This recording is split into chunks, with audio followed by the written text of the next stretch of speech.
আসসালামু আলাইকুম। Doctor Mohammad Yunus sir, আল্লাহ যেন আপনাকে সুস্থ রাখে এই দোয়া কামনা করি।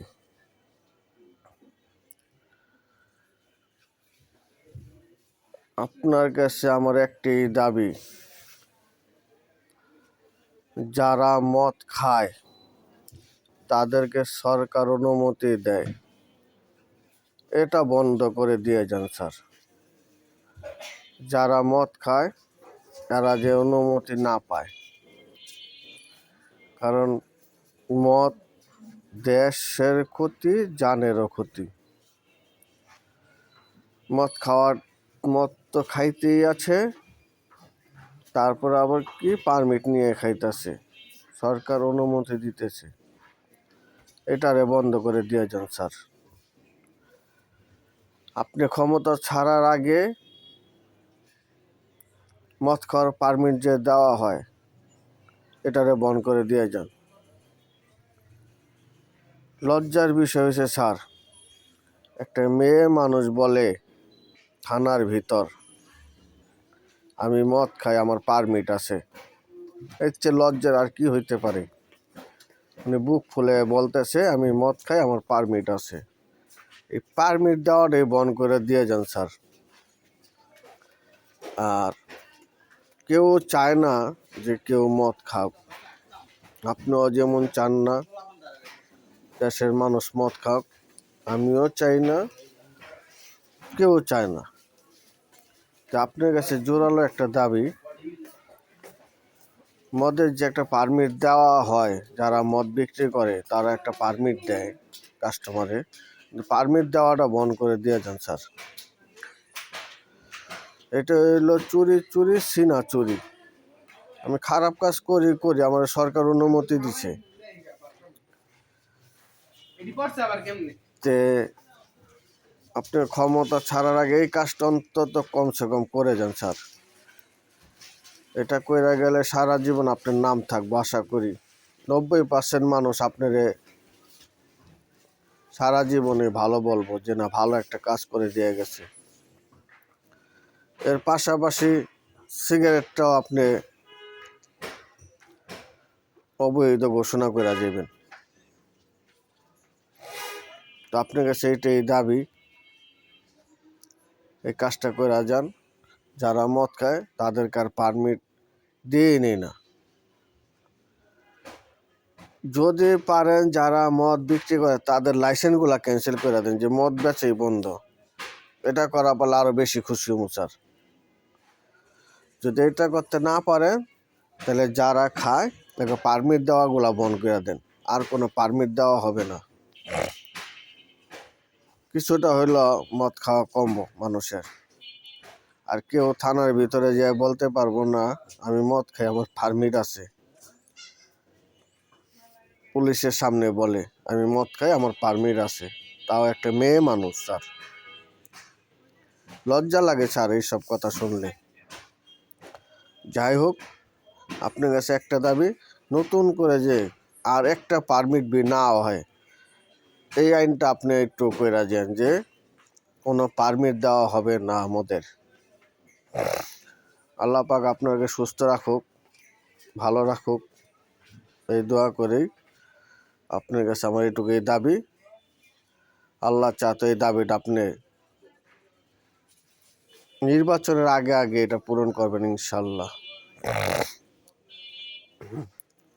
একদিনের সফরে আমরা গিয়েছিলাম মাওয়া 2 নদীর মাঝখানে একটা চর আছে, এই চরের মধ্যে আমরা গিয়েছিলাম। এখানে ইলিশ মাছ ধরা দেখতে যায়, দেখি ইলিশ মাছ ধরা বন্ধ, সরকারিভাবে কতদিন বন্ধ থাকে। এর জন্য 2-1টা নৌকা হয়তো বা ধরে অবৈধভাবে, আর ম্যাক্সিমাম নৌকাগুলো এই যে বন্ধ করে রেখে দিছে। তো গিয়েছিলাম ইলিশ মাছ কিনতে, কিন্তু বন্ধ দেখে আমরা ইলিশ মাছ আর পাই নাই, কিনতেও পারি না ইনশাল্লাহ, না কিনে এসে বসছি। যেহেতু আজকে রাত্রে 12টা বাজে, 12টার থেকে আর মাছ ধরতে পারবো। তো 2-1টা নৌকা ধরে মাছ ঠিক আছে, কিন্তু অবৈধ মাছ আমরা কিনি নেই ইনশাল্লাহ। তো আস্তে আস্তে যে পদ্মা নদীর যে চর সব শুকিয়ে গেছে গা। এই যে দেন আমাদের ট্রলারটা আছে না মাটির সাথে ঠেকে গেছে, আর আমরা চেষ্টা করতেছি টাইনা টুইনা লাইরা চাইরা বেশি পানিতে নেওয়ার জন্য। আমরা সকালবেলা গিয়েছিলাম, এখান থেকে আমরা 6 বন্ধু গেছিলাম। তবে এখানে ঘুরতে বেশি টাকা খরচ লাগে না, 1000 টাকা করে হলে আমাদের 800 কত টাকা করে খরচ হয়েছিল। তো 1000 টাকা হইলে আপনি ভরপুর এখানে খরচ করা পারবেন। এই চরে বিশাল জায়গা, ইচ্ছা করলে ফুটবল ক্রিকেট অন্য অন্য খেলাধুলা করতে পারবেন। আবার বাজার সাথে নিয়ে এলে আপনি এখানে রান্না বান্না করে খাইতে পারবেন। তো 1000 টাকার মধ্যে আপনার একটা দিন আরামসে এখানে এনজয় করে যাইতে পারবেন। আবার রান্না বান্না না করবার চাইলে যে কেওড়াকান্দি ঘাটে হোটেল আছে, ভালো মানের হোটেলে আছে, এখানেও খাবার সস্তা, এখানটা আপনারা কম দামের মধ্যে খাইতে পারবেন। তো এই যে চরের ভিতরে বিশাল জায়গা আছে, এখানে আপনি হাঁটলেও ভালো লাগবে, যে শুধু শুধু হাঁটতেছেন তাও ভালো লাগবে। তো এখানে ইচ্ছা করলে আপনারা আসতে পারেন একদিনের সফরে ঘোরার জন্য। খুবই সুন্দর জায়গা, খুবই সুন্দর জায়গা। তে আমরা বহুত চেষ্টা করার পরে এখনো নামাইতে পারি নাই, কারণ এটা বেশি পানি আমরা এখনো পাইনি। চেষ্টা করতেছি, আমাদের ট্রলারে যারা যারা ছিল সবাই চেষ্টা করতেছে যে আমরা একটু বেশি পানি পাই নাকি। ঠিক আছে, পুরুষ মানুষ যারা আছে ম্যাক্সিমাম নেমে গেছে, এই যে দেখেন সবাই মনে করেন চেষ্টা করতেছে তো আমরা বেশি পানিতে। হ্যাঁ, আমরা ঠেলতে ঠেলতে সফল হয়েছি। এখন আমাদের ট্রলারটা একটু বেশি পানিতে গেছে। এই হ্যাঁ, আমরা বেশি পানি পেয়ে গেছি, এখন আমাদের ট্রলারটা খুব স্পিডে চলতেছে।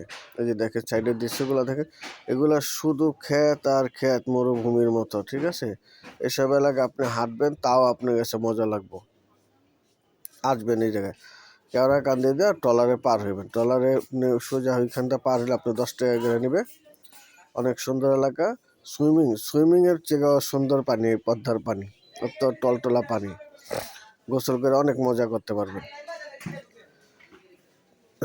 তো আমরা সকালবেলা আসছিলাম, এখন সন্ধ্যা হয়ে গেছে, আর কিছুক্ষণের মধ্যে মাটি বিসর্জন দিব।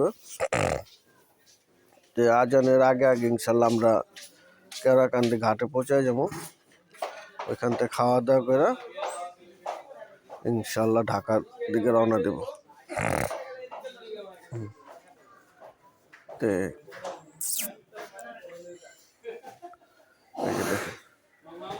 এই যে পানিগুলো আছে না, হয়তো বা আরো মনে করেন 15 দিনের মধ্যে এইগুলো শুকায় যাবে, এই খালগুলা পুরা শুকায় যাবে, এখান থেকে মানুষ হাইটা হাইটা যাব, হাইটা হাইটা যাব। আমার ভিডিও যদি ভালো লাগে বা ভালো নাও যদি লাগে তাও সাবস্ক্রাইব করেন। দেখা যাবে আমি ভালো করার চেষ্টা করব, যে এইগুলা ভিডিও দিলে সচেতনমূলক মানুষের ভালো কিছু বলার চেষ্টা করব।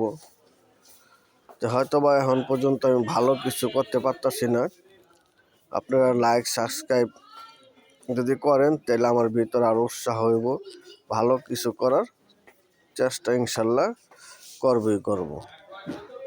এই জন্য আমার ভিডিওগুলো একটু দেখবেন, লাইক সাবস্ক্রাইব করবেন। এই যে আমরা এখানে বড় নদীর কাছাকাছি আইছি, এখানে আবার পানি নাই। এই যে দেখেন একদম মনে করেন ঘোলাটে মাথার মতো পানি হয়ে গেছে গা। এই যে বড় নদী দেখা গেছে, ওইখানে গেলে আমাদের একদম মনে করেন বিপদ মুক্ত। ঠিক আছে, এই যে এখান দিয়ে ট্রলার একদম স্লো ভাবে চলতেছে, তার মানে এখানে আপনার বালু আছে, বালু। ঠিক আছে, তো এখানে আস্তে আস্তে করে গেছে, আমরা যে কচুরির পানাটা পার হইলে আমরা বড় নদীর মধ্যে ঢুকে যাবো ইনশাল্লাহ। তো সারাদিনের এনজয় অনেকেই ভালো লাগছে, অনেকেই ভালো লাগছে। এই যে দেখেন এখানে মাটি মাটি, আর এই যে এখানে পানিগুলো একদম পরিষ্কার, পানিগুলো দেখলেই মন চায় খায় ফেলাই। তে